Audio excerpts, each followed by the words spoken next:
Hello दोस्तों, V and B technical education में आपका स्वागत है। 1000 क्वेश्चन की जो आपने सीरीज चालू की है उसके अंदर 300 तक क्वेश्चन अपने सोल्यूशन कर लिए हैं। आज 301 से लेकर स्टार्ट करेंगे। एंड क्वेश्चन में आपको कोई डाउट लगे, कुछ समझ ना आए तो आप जरूर कमेंट बॉक्स में टाइप करें, आपको सोल्यूशन देंगे उसका। ओके, साथ में न्यूमेरिकल सीरीज भी मैं कम्युनिटी टैब के ऊपर क्वेश्चन डालता हूँ। वो क्वेश्चन का आप सोल्यूशन खुद से करें, ना आए तो 2-3 दिन बाद में उसका सोल्यूशन प्रोवाइड करवा देता हूँ मैं यूट्यूब पर। ओके, प्ले लिस्ट है न्यूमेरिकल सीरीज के नाम से, आप देखना जरूर, क्वेश्चन को देखना बढ़िया से। एंड किसी प्रकार का डाउट रहे तो जरूर कमेंट बॉक्स में बताएं। एंड वीडियो को लाइक शेयर सब्सक्राइब कीजिए, अपने फ्रेंड्स के पास शेयर कीजिए। ओके, तो चलते हैं क्वेश्चन की ओर। क्वेश्चन नंबर है अपने पास 301। वोल्टेज 200 साइन 200 पाई टी तो 1 सेकंड वोल्टेज का 1/600 सेकंड पर इंस्टेंटेनियस वोल्टेज का आरएमएस मान ज्ञात करें। यहाँ पर इंस्टेंटेनियस वोल्टेज नहीं लिखी है तो आप समझ लेना इंस्टेंटेनियस वोल्टेज की वैल्यू अपने को बतानी है। वोल्टेज के लिए अपने फॉर्म लिखते हैं तो v t is equal to v max sine omega t रहता है, और यहाँ पर ओमेगा अपने पास रहता है 2 पाई एफ। ओमेगा लिखते हैं अपने यूनिट के अंदर रेडियन पर सेकंड में। ओके, तो यहाँ पर ये टाइम रहता है। टाइम के साथ देखेंगे तो ये वो वैल्यू अपने पास इंस्टेंटेनियस वैल्यू रहती है। किसी स्पेसिफिक समय के ऊपर देखते हैं, किसी विशिष्ट समय पर देखते हैं भी उस समय वोल्टेज की वैल्यू क्या थी, तो वो अपने पास इंस्टेंटेनियस वैल्यू रहती है। ओके, तो वोल्टेज 200 वोल्टेज जो अपने ये वोल्टेज लिखी है, साइन के पास में जो वोल्टेज लिखी जाती है वो मैक्सिमम वोल्टेज होती है। तो यहाँ पर वोल्टेज की वैल्यू लिखेंगे 200 मल्टीप्लाई साइन गुणा 200। 200 जो है अपने पास 2 फ्रिक्वेंसी गुणा 2 कर दिया, तो यहाँ पर 100 हर्ट्ज की अपने पास फ्रिक्वेंसी है। ये ओमेगा की वैल्यू है अपने पास। 200 पाई जो है ये ओमेगा है, एंड इसको 2 पाई से डिवाइड करेंगे तो अपने पास आती है फ्रिक्वेंसी। तो यहाँ पर पाई से पाई कटेगा और 2 से करेंगे तो 100 हर्ट्ज की फ्रिक्वेंसी इस सर्किट में अपने पास। ओके, एंड 200 यहाँ पर जो अपने पास पाई रहता है, पाई को लिखते हैं 180 डिग्री का एंगल, और टाइम अपने पास है 1/600। ओके, तो यहाँ पर 200 को इससे काटेंगे 3 आएगा, और 3 को काटेंगे 6, तो यहाँ पर आएगा 60 डिग्री का एंगल अपने पास। और साइन 60 की वैल्यू क्या रहती है वो आप बताओ। साइन 60 की वैल्यू और कोस 30 की वैल्यू एक समान होती है, ये आप याद करना साइन और कोस के बारे में। 0 डिग्री पर 30, 45, 60 एंड 90 डिग्री एंगल पर कितना वैल्यू रहती है। √3 डिवाइड बाई 2 रहेगा। साइन 60 की वैल्यू ये मिली अपने को, एंड यहाँ पर मल्टीप्लाई करेंगे 200 के साथ, तो 2 से डिवाइड करेंगे ये आएगा 100, और 100 को √3 की वैल्यू रहती है 1.732। ओके, तो ये आएगा अपने पास 173.2 वोल्टेज इंस्टेंटेनियस वोल्टेज की वैल्यू है अपने पास। ओके, क्वेश्चन का आंसर रहेगा ए। वोल्टेज जो अपने किसी समय के साथ लिखते हैं तो उसको लिखेंगे v max sine omega t. Omega 2 pi f होता है, एंड यहाँ पर पाई जो लेते हैं, पाई का एंगल होता है 180 डिग्री वेब के अंदर लिखते हैं तब। तो यहाँ पर 200 के अंदर 2 मल्टीप्लाई हुआ है, यानी कि 100 हर्ट्ज जो फ्रिक्वेंसी है सर्किट में अपने पास। तो यहाँ पर 200 साइन, फिर 200 लिखा, और पाई की वैल्यू 180, और समय लिख दिया 1/600। 200 से 600 को डिवाइड किया 3, और 3 को 180 से किया तो 60। साइन 60 की वैल्यू √3 डिवाइड बाई 2, और 200 से मल्टीप्लाई करेंगे तो अपने को इंस्टेंटेनियस वैल्यू मिलेगी 1/600 टाइम पर। क्वेश्चन देखते हैं 302 नंबर। 2 वाटमीटर विधि द्वारा मापी गई शक्ति W1 1700 वाट है। W2 वाटमीटर जो है दूसरा वाटमीटर उसकी 1200 रीडिंग है। तो रिएक्टिव शक्ति की गणना करें। परिपथ का पावर फैक्टर 0.75 है अपने पास।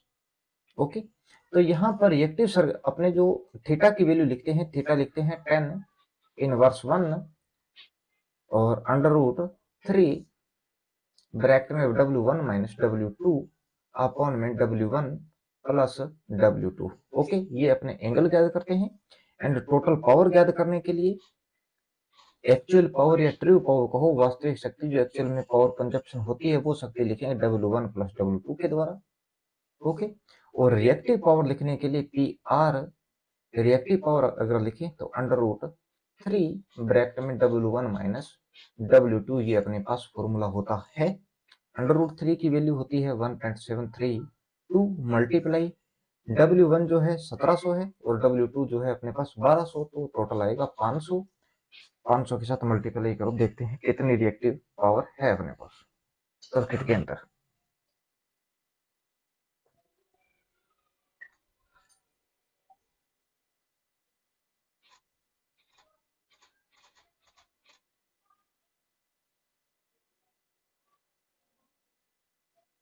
वन 1.732 ब्रैकेट में 500, तो 866 है अपने पास। ऑप्शन नंबर डी हो जाएगा। एंड टोटल पावर पूछे तो 1700 और 1200 कितना हो जाएगा 19, और 2900 अपने पास एक्चुअल पावर रहेगी। एंड रिएक्टिव पावर रहेगी 866 VAR volt ampere reactance. Okay, इसमें साथ में ये जो अपने वाटमीटर रखते हैं, 2 वाटमीटर के द्वारा मेजरमेंट करते हैं। सिंगल वाटमीटर के द्वारा बैलेंस पावर को मेजरमेंट करेंगे, 2 वाटमीटर के द्वारा बैलेंस एंड अनबैलेंस पावर को, और 3 वाटमीटर के द्वारा अनबैलेंस पावर को मेजरमेंट किया जाता है। ये क्वेश्चन काफी बार आते हैं परीक्षा के अंदर। इसके अंदर अपने देखते हैं फेज एंगल, पावर फैक्टर और अलग अलग पावर फैक्टर होने पर वाटमीटर की रीडिंग किस प्रकार रहेगी, किसकी ज्यादा होगी, किसकी में नेगेटिव होगी, पॉजिटिव होगी, नेगेटिव होगी, पॉजिटिव और नेगेटिव किस प्रकार रहेगी। देखते हैं फेज एंगल देखेंगे। फेज एंगल 0 डिग्री पर 0 डिग्री से लेकर 59 डिग्री,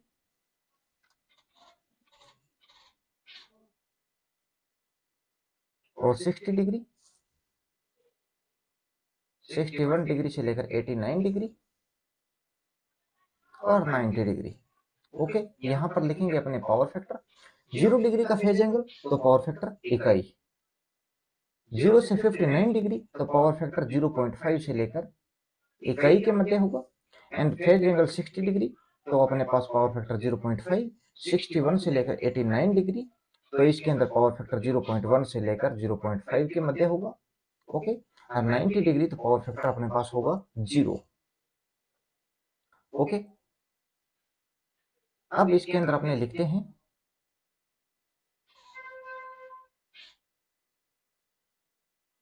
तो वाटमीटर की रीडिंग किस प्रकार रहेगी।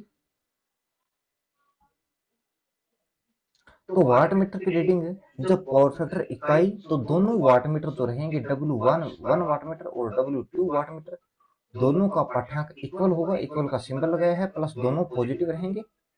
ओके, बढ़िया से लिख देता हूं यहाँ पे,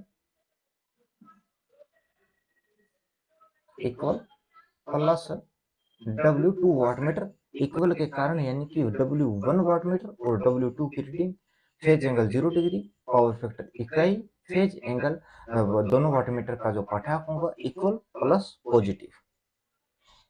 फेज एंगल 0 से लेकर 59 डिग्री के मध्य होगा, तो यहाँ पर वाटमीटर 1 की रीडिंग पॉजिटिव होगी और वाटमीटर 2 की रीडिंग भी पॉजिटिव होगी अपने पास, प्लस अनइक्वल होगी। इक्वल के बीच में क्रॉस कर दिया तो इक्वल नहीं होगी, प्लस दोनों वाटमीटर की रीडिंग पॉजिटिव होगी अपने पास। फेज एंगल 60 डिग्री तो पावर फैक्टर 0.5, तो यहाँ पर वाटमीटर 1 की जो रीडिंग होगी वो होगी positive. And non equal wattmeter 2 की जो रीडिंग होगी वो होगी अपने पास 0।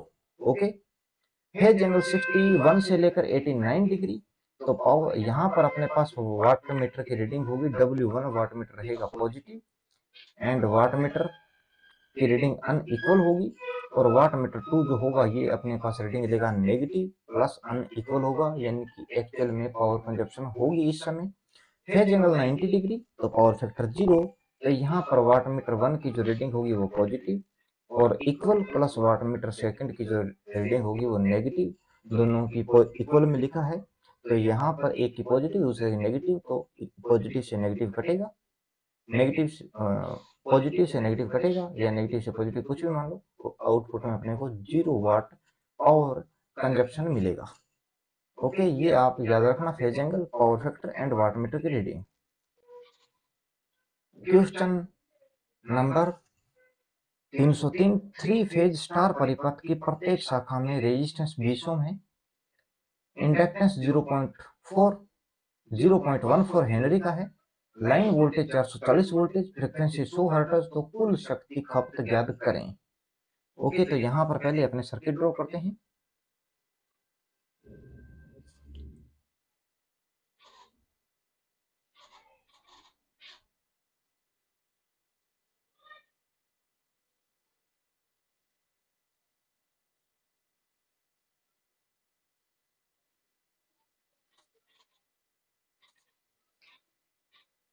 ओके, तो इनके चलो स्टार में आपको पहले संबंध बता देता हूँ भी line voltage, phase voltage, line current, phase current किस प्रकार लिखेंगे। ये अपने आर फेज मान रहे हैं, ये वाई फेज है और ये बी फेज है, ये अपने पास न्यूट्रल पॉइंट है। अब वोल्टेज, लाइन वोल्टेज लिखते हैं, तो लाइन वोल्टेज के लिखेंगे वी आर वाई फेज के मध्य जो वोल्टेज मेजरमेंट करेंगे लाइन वोल्टेज होगी, और वाई बी के मध्य मेजरमेंट करेंगे line voltage, V R B के मध्य मेजरमेंट करेंगे तो फिर लाइन वोल्टेज। फेज वोल्टेज के लिए संबंध देखते हैं, तो वी आर और एन फेज, आर फेज और न्यूट्रल्स के मध्य voltage phase voltage, V Y N के मध्य देखेंगे तो ये भी फेज वोल्टेज, और वी बी एन के मध्य देखेंगे ये भी अपने पास फेज वोल्टेज होगी।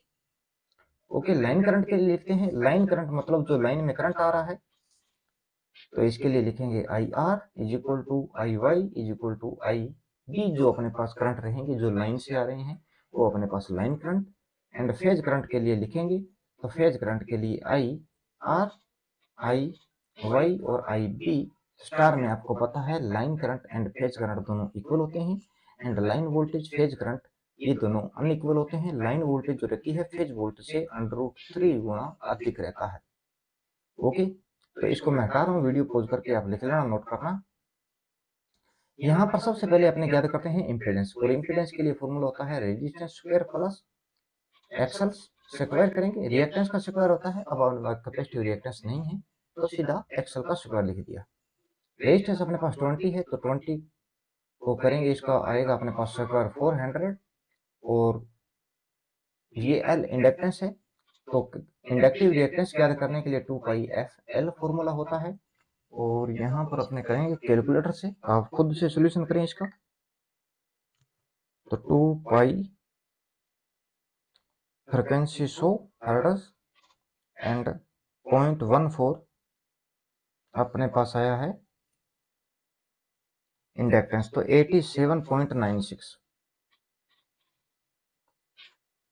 87.96 अपने पास इंडक्टिव रिएक्टेंस मिला है एक्सएल, और इज इक्वल टू स्क्वायर कर देते हैं इसका, तो 7737 7737 अपने को मिला है। इसका अंडर रूट में सोल्यूशन करेंगे तो अपने को मिलेगा टोटल इंपीडेंस एक फेज का, तो अंडर रूट स्क्वायर्स करेंगे, स्क्वायर कर दिया अपने, अंडर रूट 400 प्लस 7737, तो 90.2 अपने पास ओम मिला है इम्पीडेंस। ओके, ये चीज आप याद रखना, ये इम्पीडेंस अपने याद कर लिया है। अब लाइन वोल्टेज है, ये अपने पास इम्पीडेंस है, तो इसको इससे डिवाइड करेंगे, लाइन वोल्टेज से डिवाइड करेंगे इम्पीडेंस को, बताओ। अब ये अपने पास इम्पीडेंस है, इसको लाइन वोल्टेज से डिवाइड करो या फेज वोल्टेज से डिवाइड करो, वो आपकी चॉइस है, आप किस तरह से सोल्यूशन करना चाह रहे हैं। इस क्वेश्चन के अंदर आपको मैं दो फॉर्मूले बता देता हूँ पावर के लिए। Power is equal to √3।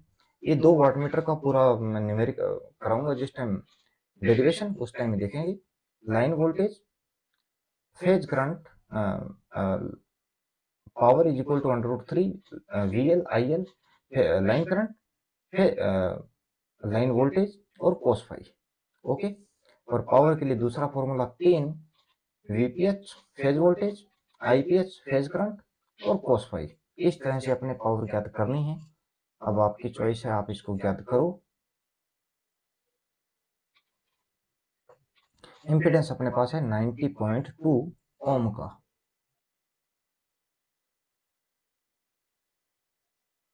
तो अपने पास लाइन वोल्टेज है, इसको कन्वर्ट करो फेज वोल्टेज में। फेज वोल्टेज में कन्वर्ट करने के लिए 440, इसके मध्य से 1 थोड़ा लिख देता हूं आपको। Line voltage is equal to √3 VPH। Okay, ये है स्टार के अंदर डेल्टा में इक्वल रहता है line and phase voltage upon में 1.732। तो 254 अपने पास वोल्टेज आई है।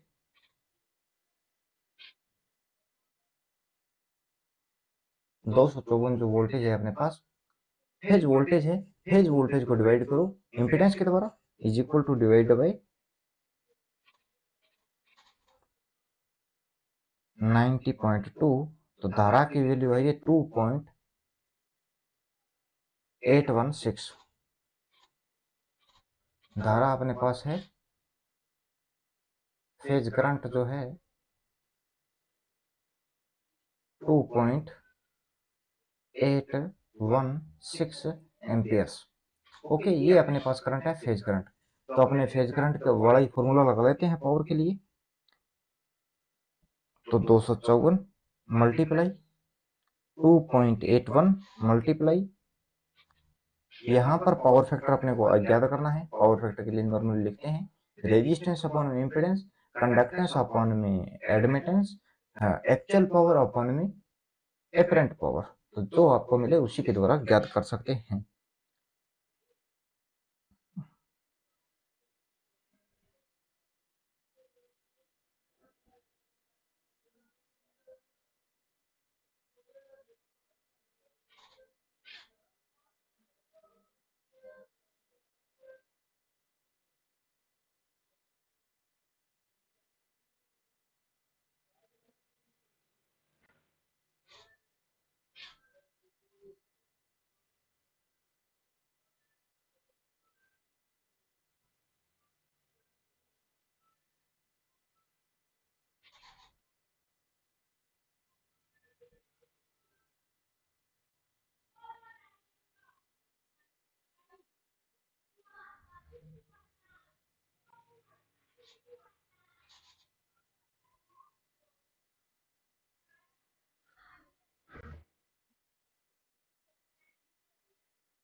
तो इसके अंदर अपने पास पावर कंजप्शन आई है 474.7 वाट।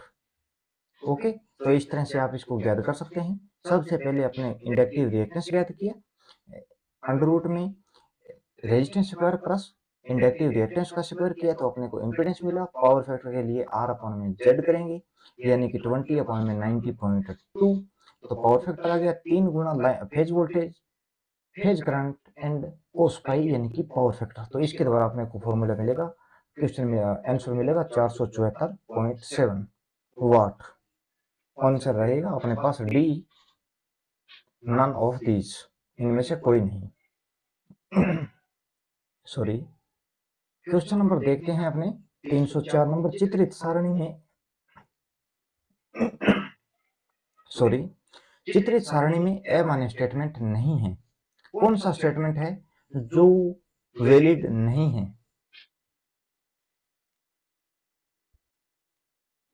बताओ, इसके अंदर वैलिड पूछ रहा है इनवैलिड। अमान्य स्टेटमेंट नहीं है। अमान्य मतलब जो अपने पास वैलिड नहीं है। ओके, अमान्य नहीं है मतलब मान्य स्टेटमेंट, यानी कि वैलिड स्टेटमेंट के बारे में कह रहा है। जो अपने पास एल सीरीज की एमसीबी होती है किसके लिए होती है? सुरक्षा और इंडक्टिव लोड के लिए, हीटिंग लोड के लिए, इलेक्ट्रिकल लोकोमोटिव या डीसी मोटर के लिए। तो अपने पास एल सीरीज की जो एमसीबी होती है हीटिंग लोड के लिए रहती है। जी सीरीज की अपने पास जो एमसीबी होती है सुरक्षा एंड अपने पास इंडक्टिव लोड के लिए रहती है। और डीसी जो होती है इलेक्ट्रिकल लोकोमोटिव के लिए यूज में लेते हैं। तो पहले का बी रहेगा, सेकंड का ए रहेगा, बी ए सी, बी ए सी। तो ऑप्शन नंबर सी हो जाएगा अपने यहाँ पर। ओके, एल सीरीज की एमसीबी हीटिंग के लिए, जी की इंडक्टिव लोड के लिए, और डीसी जो एमसीबी होती है इलेक्ट्रिकल लोकोमोटिव या इलेक्ट्रिकल ट्रैक्शन सिस्टम में यूज किया जाता है। Question number 305।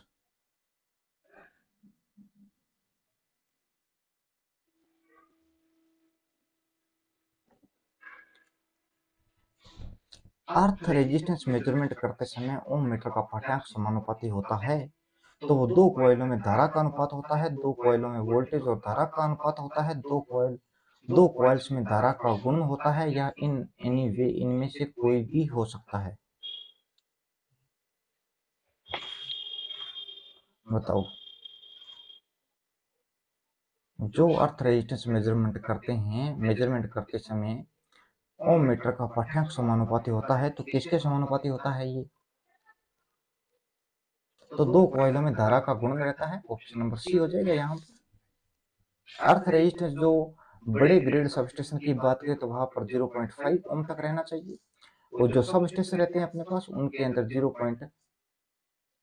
1 ओम से लेकर 2.5 ओम तक रहता है। एंड अन्य प्रतिष्ठानों की बात करें तो 2.5 ओम से लेकर 5.0 ओम के मध्य रहता है। Question number 306। Night club dancing hall में किस प्रकार की प्रकाश व्यवस्था को किया जाता है? सबसे पहले प्रकाश व्यवस्था देखते हैं कौन सी होती है। तो डायरेक्ट प्रकाश अरेंजमेंट रहता है, direct lightning arrangement, light arrangement, and semi direct light arrangement, indirect light arrangement, and semi in direct light arrangement रहता है। ओके, तो इसके अंदर अपने देखें तो प्रकाश प्रतिशत ऊपर ऊपर सबसे पहले नीचे देखते हैं। चलो, नीचे कितना प्रकाश सिस्टम आएगा अपने पास, एंड यहाँ पर देखेंगे प्रकाश जो है ऊपर कितना चला जाता है प्रतिशत में। तो डायरेक्ट जो लाइट अरेंजमेंट होता है उसके अंदर 90% तक प्रकाश अपने को ऑब्जेक्ट पर देखने को मिलता है, एंड 10% प्रकाश ऊपर चला जाता है। सेमी डायरेक्ट लाइट अरेंजमेंट जो होता है इसके अंदर 60 से लेकर 90% प्रकाश नीचे आता है, एंड 10 से लेकर 40% तक ऊपर चला जाता है। इन डायरेक्ट लाइट अरेंजमेंट के अंदर 10% प्रकाश नीचे आता है, 90% ऊपर चला जाता है। सेमी इनडायरेक्ट के अंदर 10 से लेकर 40% प्रकाश नीचे आता है, और 60 से लेकर 90% प्रकाश ऊपर चला जाता है। एक होता है नॉर्मल लाइट अरेंजमेंट रहता है, तो इसके लिए सभी दिशाओं में 50-50% प्रकाश डिस्ट्रीब्यूशन होता है अपने पास। एंड डायरेक्ट लाइट अरेंजमेंट औद्योगिक क्षेत्रों के अंदर आप लिखना, मैं जैसे बोल रहा हूँ। सेमी डायरेक्ट जो रहता है उसको यूज किया जाता है जो औद्योगिक क्षेत्रों में भवनों की ऊंचाई सामान्य से ज्यादा होने पर लाइट अरेंजमेंट किया जाता है semi direct. Indirect light arrangement के अंदर नाइट क्लब डांसिंग हॉल के अंदर उन स्थानों पर यूज में लिया जाता है जैसे होटल्स आगे।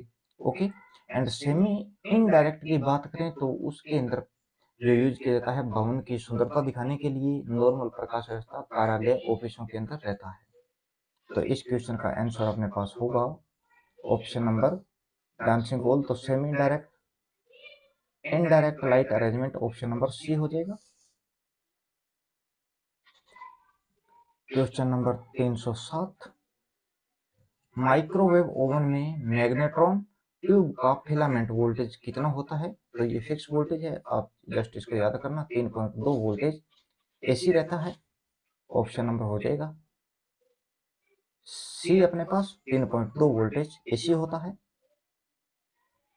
सोलर सेल के अंदर फील फैक्टर जो होता है आपको काफी बार बता दिया, फील फैक्टर रहता है मैक्सिमम पावर और ओपन सर्किट वोल्टेज और शॉर्ट सर्किट धारा के गुणनफल का जो अनुपात होता है फील फैक्टर कहलाता है। ऑप्शन नंबर हो जाएगा बी यहाँ पर। एंड फील फैक्टर जो रहता है सोलर सेल के लिए वो अपने पास फील जो फैक्टर रहता है वो अपने पास 0.7 होता है। सिलिकॉन के द्वारा निर्माण करते हैं तो 12% एफिशिएंसी होती है। गैलियम आर्सेनाइड के द्वारा निर्माण करते हैं तो 25% एफिशिएंसी रहती है। और वैसे नॉर्मली सोलर सेल के बारे में बात करें तो ये इसकी एफिशिएंसी रहती है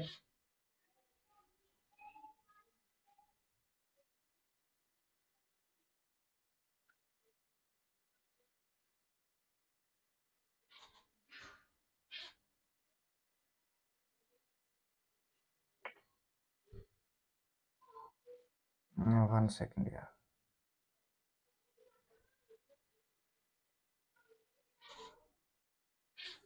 ओके, तो यहाँ पर गैलियम आर्सेनाइड के द्वारा लिख दिया। नॉर्मल इसकी एफिशिएंसी 80 से लेकर 23% तक रहती है सोलर सेल।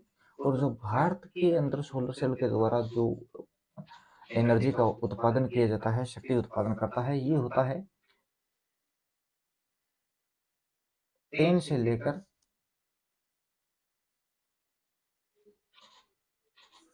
5 से लेकर 7 kWh पर मीटर स्क्वायर और वर्ष में 300 से लेकर 330 डे के लिए। ओके, साल में 300 से लेकर 330 दिन तक 5 से 7 kWh प्रति मीटर स्क्वायर के अंदर सोलर सेल के द्वारा शक्ति का उत्पादन, एनर्जी उत्पादन कर सकते हैं अपने। ये क्वेश्चन काफी बार आ चुका है पहले भी। ये माइज नहीं है, ये कार्ट्रिज प्रकार के गुण, कार्ट्रिज प्रकार की रेटिंग का निर्धारण कलर कोड को करें वह अमान्य रूपण नहीं है। क्वेश्चन में काफी ज्यादा डाउट है, मैं बोल रहा हूँ उसी हिसाब से आप क्वेश्चन का आंसर बताओ। कार्ट्रिज प्रकार के जो फ्यूज होते हैं उनमें कलर कोडिंग होती है, आपको पता है। उस कलर कोडिंग के आधार पर इन स्टेटमेंट का मिलान करना है। अमान्य मतलब जो अपने पास वैलिड नहीं है, इनवैलिड। अमान्य नहीं है तो उसके लिए यानी कि वैलिड स्टेटमेंट पूछ रहा है। तो अपने जस्ट आपको बताता हूँ।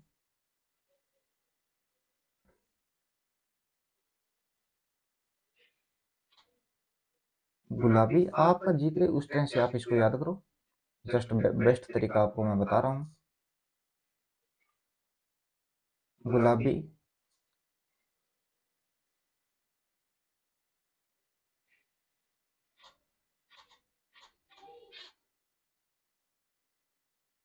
गुलाबी BG RG BY BWC, गुलाबी BG RG BY BWC। Okay, तो सबसे पहले यहाँ पर अपने पास आएगा गुलाबी, गुलाबी के बाद में ब्राउन, ब्राउन के बाद में ग्रीन, और यहाँ पर रेड, और यहाँ पर ग्रे एंड ब्लू। ब्लू रहेगा या गुलाबी BG BWC। तो जस्ट आप कमेंट करके बताएं, मैं इतने में बताता हूँ। ये लास्ट वाला अपने पास कॉपर रहता है और ये अपने पास आएगा व्हाइट,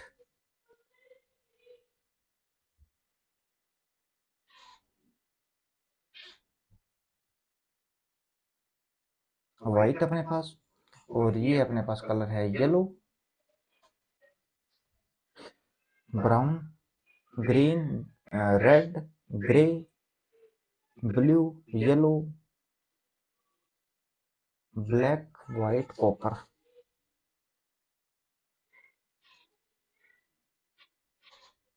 एक सेकंड यहाँ पर ये अपने पास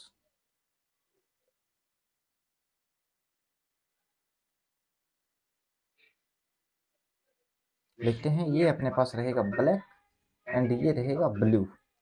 ओके, तो गुलाबी के लिए 2 एम्पियर, ब्राउन के लिए 6, 10, 16, 20, 25, 32, 50 और 63 एम्पियर। आपका जी चाहे वैसे याद करो, 2 4 6 10 16 20 25 32 25 50 63।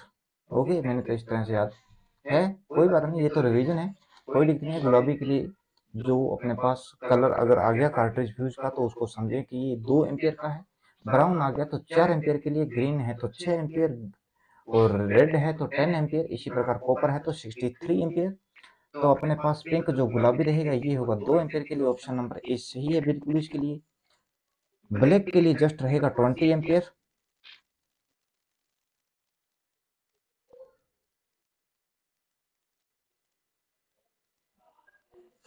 ये ब्लैक और ब्लू में थोड़ा चक्कर पड़ रहा है। बाकी देखते हैं, येलो के लिए जो कलर रहता है अपने पास 25 एम्पियर,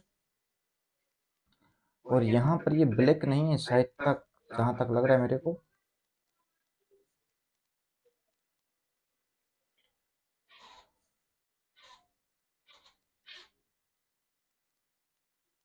इसको वापस करते हैं ब्लू, एंड इसको वापस करते हैं ब्लैक। ओके, तो ब्लैक के लिए यहाँ पर आएगा 32 एम्पियर। कोई बात नहीं, आप याद करना, गुलाबी, brown, green, red, grey, blue, yellow, black, white, copper colour के लिए। तो यहाँ पर 2 4 6 10 16 20 25 32 50 63, आप ऐसे याद कर लेना, पहले कलर उसके बाद में इनको सेम वैल्यू। एक ही हटगी तो मामला गड़बड़ हो जाएगा। ओके, तो यहाँ पर पहले का पहला रहेगा अपने पास ए, एंड बी का होगा सी, एंड येलो का रहेगा डी अपने पास, A C D, option number D हो जाएगा।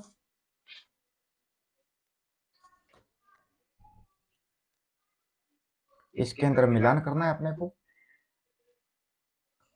कोल्ड कैथोड लैंप कौन से होते हैं और हॉट कैथोड लैंप अपने पास कौन से होते हैं। कोल्ड कैथोड की बात करें तो न्यून साइन लैंप अपने पास कोल्ड कैथोड होता है। इसमें इलेक्ट्रोड की बात करें तो पायरेक्स एंड केपर्ड प्रकार के इलेक्ट्रोड रहते हैं।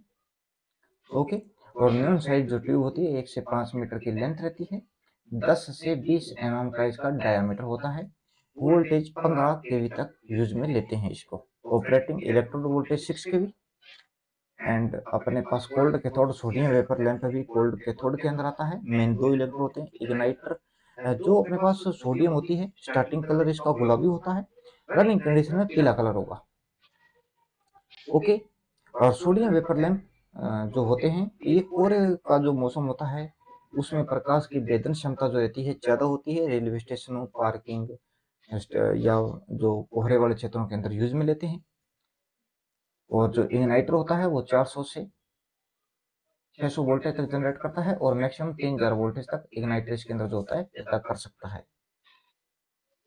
और hot cathode high pressure mercury vapour lamp या low pressure mercury vapour lamp दोनों ही हॉट कैथोड होते हैं। पहले का रहेगा एसी, एंड सेकंड का रहेगा बी, तो ऑप्शन नंबर डी हो जाएगा अपने पास। कोल्ड एंड हॉट कैथोड के बारे में याद रखो आप।